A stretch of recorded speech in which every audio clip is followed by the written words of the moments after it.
Good morning. Thank you very much for joining us this morning. On behalf of the Thunder Bay Police Services Board, I am absolutely delighted to announce that Sylvie Hauth has accepted the position of Chief of Police. Now, I think all of you know Sylvie because she's been with the service for 25 years and has been acting chief since April of this past year. You may know that she was the first female inspector with the service, the first deputy chief with the service, and is now our first female chief. The board took the responsibility to hire a new chief very seriously, and we hired a consulting firm to assist us with the search. And with the assistance of the consulting firm, we did a survey out in the community to find out what kind of characteristics we should be looking for in the new chief. More than 550 citizens responded to that survey. In addition, then once we had the results of the survey, which helped us in the posting, how we posted the job, how we described the job, the consultant firm did a national search, a very extensive national search for the chief. And after all of this, we chose Sylvie. Sylvie was the best person for this job. Now, we know that the role of the police chief in Thunder Bay is pretty challenging, lots of complicated issues. And one of the reasons that we chose Sylvie and that we have such confidence in our choice is that we know that Sylvie is committed to working with community partners in the city and in the region to help with these issues. We know that the police alone cannot solve these issues. We know that we need partnerships, and Sylvie is committed to this. She has a demonstrated commitment to working with partners. So I want to thank my fellow board members, one of whom is away. Selena Reitberger's away and couldn't be with us this morning, but we were all unanimous in our choice. I want to thank the board members for all the work put into this search. There was lots and lots of work. I want to thank all the community members who assisted us by completing the survey, and I want to thank all those people who applied for the position. The swearing-in ceremony is going to be held on the afternoon of November 20th. It's going to be a community event. We don't have the exact details of the location and the exact time, but it will be in the afternoon of November 20th. And as soon as we have those exact details, which I expect to be early next week, we'll be inviting the community and we'll be sending out invitations to all of the community organizations. So, Chief Designate Hoth. Thank you. Good morning, everyone.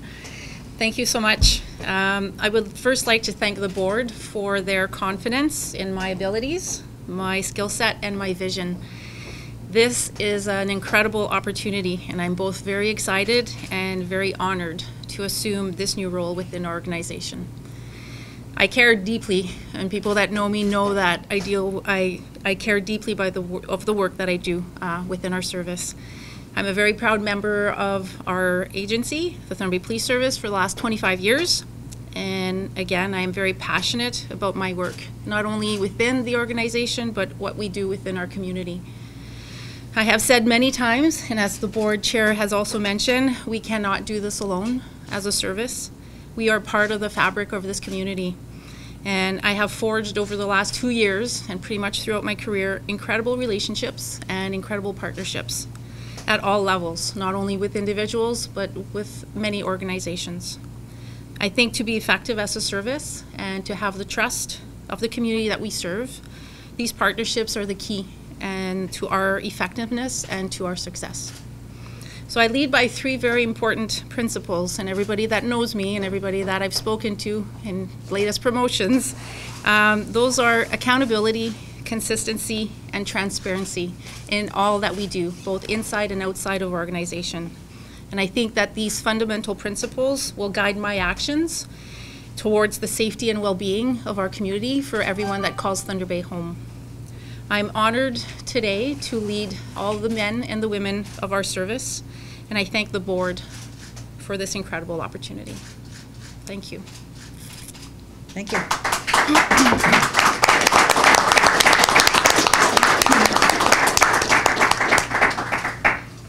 And we'll open it for questions. Sure.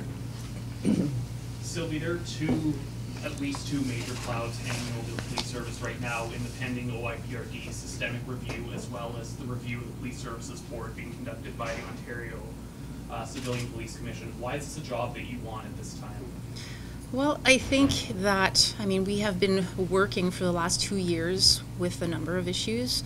We welcome both of those documents coming forward. As you know, we have a business plan that is due, and I think it will inform our next steps. I think those recommendations will be important. It will shape our next steps as an organization and as a board as well. And I'm committed to the work that I've started. We've done a lot of good work in the last year and a half, the last 2 years, and it's important to continue on that journey and continue on those commitments that we've made, and like I said, welcome the information that will be provided through those two reports. Okay, I guess my next question is for Ms. Dojak. Thunder Bay has a newly elected mayor who has campaigned that he wanted the board to hold off on the hiring process until those processes were completed. I guess now, with a month before he takes office, was a decision made to hire for the new police chief. Why the decision to hire a new police chief now, given the incoming mayor's stance to hold off on hiring?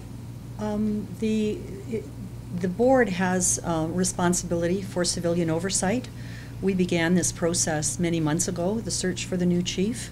The fact that the board there's been an investigation by OCPC, it never relieved us of any duties. So we have complete duty and responsibility for civilian oversight. So we felt that it was important to move forward with the hiring of the chief, because so that the service and the board can continue to move forward. As Chief Designate Hauth has mentioned, the board and the service will now be in a position to begin business planning, and when those reports come out, we don't have definite dates as to when those reports are coming. When those reports do come, recommendations in them will help inform the business planning going forward. Chief Designate Hoth served 2 terms as acting chief, first from last July until January, and then from April until now. What did she show you in that position that makes you confident she will be a good chief for this police service? She showed strong leadership. She showed a real understanding of the issues in the community. She showed a real deep commitment to working with community partners. And where there have been partnerships that have been more difficult, perhaps to form, she has been working very diligently with perseverance to forge those partnerships. So all of those things, and she's as I say, she's a strong leader. She's demonstrated strong leadership in so many different ways. What will change under new leadership going forward? What's going to be different? You've talked about relationships. What's going to be different about the relationships that you have with communities within Thunder Bay? Thinking particularly what will be different with the Indigenous community, which is at the center of both of these investigations? Well, what will be different? That certainly the board, the new board, there'll be a new board in December, and a new chief taking office November 20th.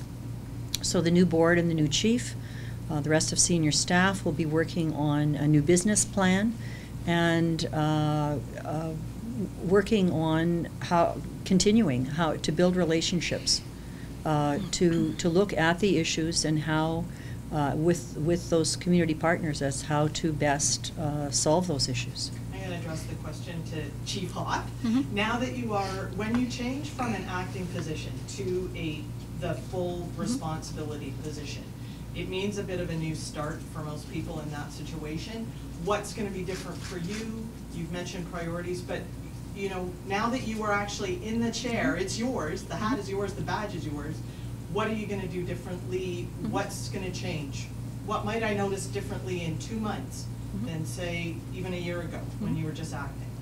Well, there's probably, you can probably see that I've started to lay the foundation. So it's not like in the last year and a half, 2 years, even in an acting capacity, that we've sat and waited to see what will be the recommendations or what should we be doing. So we've really started as an organization within the last 2 years to really look at making an impact and making changes. For example, our organizational change project still has many steps to go through it and many layers still to come to fruition. We're looking this fall at doing our community survey, but what we're really looking at is focusing an aspect of it on trust. And it's something that we haven't really done in the past, and really taking the pulse of the community in terms of the trust with respect to our service. All of those things that we've done in the last year and a half will really continue to inform our next steps. As the board chair has mentioned, the business plan is one of our priorities, which will really impact kind of our next steps. But in terms of my vision and kind of looking at the big picture, if you want, I think we need to stop and take account in terms of organization is where are we? Are we deploying to the best of our abilities? Do we need to look at how we do business? I know that that's the broad concept, a broad comment, but at the end of the day, once we have those guiding principles and those priorities set in a business plan, I think as an organization we can look at how are we effective, how can we be efficient, and how do we continue to the work that we've started. And with respect to the survey, because I'm not sure we've ever talked much about this community survey, with respect to this community survey that came out, what was the big thing from it that when you were applying for the job and had to craft your response to it, what stood out for you, and what, you know, from that survey, what will you be thinking about and what will you be taking forward? Because that was part of the point of the community survey, was to inform the hiring process, but also the priorities for the new chief going forward. I'll have to defer to the board chair, only because I do not have the results of the survey. I don't have the results of the survey in front of me, but I do have from the posting, what we were looking for in the chief. And the very first thing was community relationships and partnerships, and talked about developing an in-depth appreciation for the makeup of Thunder Bay community, use that understanding in establishing priorities, accept the need to maintain a high profile within the community, building strong ties with the community, build on the desire of the community to work in partnership with the police. I'm not reading this all. Maintain an ongoing focus and dialogue with community agencies in identifying and addressing underlying causes of harm. Ensure an ongoing commitment to reconciliation with First Nations people. This includes work relative to the responses of the calls to action from the Truth and Reconciliation Commission and recommendations from the 7 Youth Inquest. So that, I mean, in particular, there were some other things in that, but that was, one of the main things that came out of the survey that has helped inform the search, and will help inform the work of the chief going forward. Can you describe the extent of the national search that was conducted, and what kind of interest was there from outside of the city for this position, again, given some of the challenges that this police service faces? Well, we wondered, would there be interest? There was, I can't give you the exact number of people, but we had a long list of people nationally, people who applied. We had some internal candidates. We then that list was shortlisted, and those people were interviewed more than once until we finally, made the final decision. So there was good interest. Thunder Bay is seen as a good place to live, as all of us here know, and the challenges for the people who applied, all of the people who applied, including our chief designate, the challenges were challenges that people wanted to take on. that they saw that, the challenges present an opportunity, for a dedicated professional. So there certainly was interest. And what's going to happen with the deputy chief position? The deputy chief position will continue to be filled on an interim basis by Inspector Don Lewis, who has been the acting deputy. The new board will need to then conduct a search for the deputy. And you say new board, that's because you're going to have a new change of people? Well, the current board, there are 4 members on the current board. 1 position is vacant at this time, and the 3 of us at this table are all serve at the pleasure of council. Selena Reitberger, who is the other member, is a provincial appointee, and so her term continues. So she's the only one who is certain to be on the new board, and as we understand, the incoming mayor, Mr. Morrow, has indicated that he will take his seat on the board. So we know for sure who 2 people on the board will be. We don't know who the other 3 will be. When did Dawn Smith's term expire? September. And assuming that you return to the board at the will of the new council, do you have any concerns about there being any tension with Mayor-elect Morrow, given his opposition to going forward with the hiring? I think that Mr. Morrow, I don't think he was opposed to the person we've chosen. I'm assuming that he's not. He was opposed to the process, and one of the advantages, huge advantages of living in a democratic society is that people can have differing views, and they're free to express differing views, and that's not true in a lot of the societies that we see around us. Chief Hoth, taking on lots of challenges, as we've already laid out, but as the board chair noted, you're the first female chief. Wondering how you feel carrying that additional responsibility, first female chief for the city, and how that feels, and how that informs your job going forward as well. Well, I mean, I don't see it as something negative, obviously. I think it speaks volume to my commitment. I've worked with the organization since I've been a cadet. I've worked my way through the ranks, all the way from cadet on the front desk back in 1993, all the way to now the chief of the service. I think during my interview process with the board, I wanted to showcase that even as a female. I think I bring a different perspective to the position. I think as a woman, my way of doing business sometimes is maybe a little bit different. And it has its advantages, just in terms of sometimes how we see things and what we bring to the table. As I stated in my beginning, in my remarks, I am very passionate about what I do. I take great pride in our organization, and I care very deeply, not only about our service, but about our community. And I think that will help continue strengthen the relationships that I've built and really kind of propel us forward in continuing that work. And just another question, kind of building on the idea of the national search. There may be a perception in the community that hiring from within is a perpetuation of the problems of the service. That it should have been an outside person who could bring an outside new perspective who did not carry the baggage or the weight of the history of the force. How do you both deal with that perception going forward? Because it will certainly be one that is there. The board committed to doing a national search, and the board also committed to hiring the best person as a result of that national search. And so if there had been an external candidate who had been the best person for the job, that person would have been hired. That wasn't the case. And so we're well aware of that. The board is well aware of that criticism and was not prepared to say, oh, we think that Sylvie is the best candidate, but we can't hire her because she's internal. We have to hire this other person because they're external, even though we don't think they're the best person. We felt that it was our duty to do the national search and to hire the best person. And that's what we've done.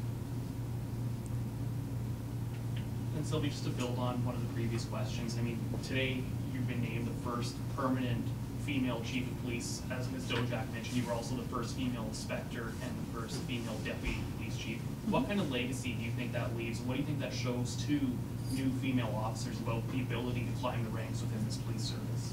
Well, I think the message is loud and clear that hard work, dedication, passion to what you do really sets the tone that it's achievable, it's doable, and the sky's the limit, really. I mean, I think I'm the example, just showing you that throughout my career and my dedication to the service for the last 25 years, that it is a reality, and as of today, I am the chief. So. How is that different from when you first started back in 1993? In what respect? Well, I guess, how do you think female officers can see that ability to move up the ranks now compared to maybe how you saw things back when you first started, since there wasn't that precedent, there wasn't that trailblazer? I mean, there's been obviously lots of changes over the years in terms of women in policing, and our, the numbers are constantly increasing.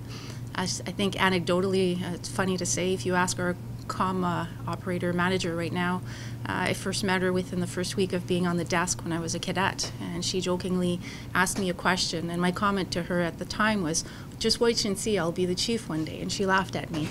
So if you ask her, way back then when I started, I had in my mind the vision and the drive to one day wanting to be at the head of this organization, and basically my career has been focused to bring the best that I can be to do that.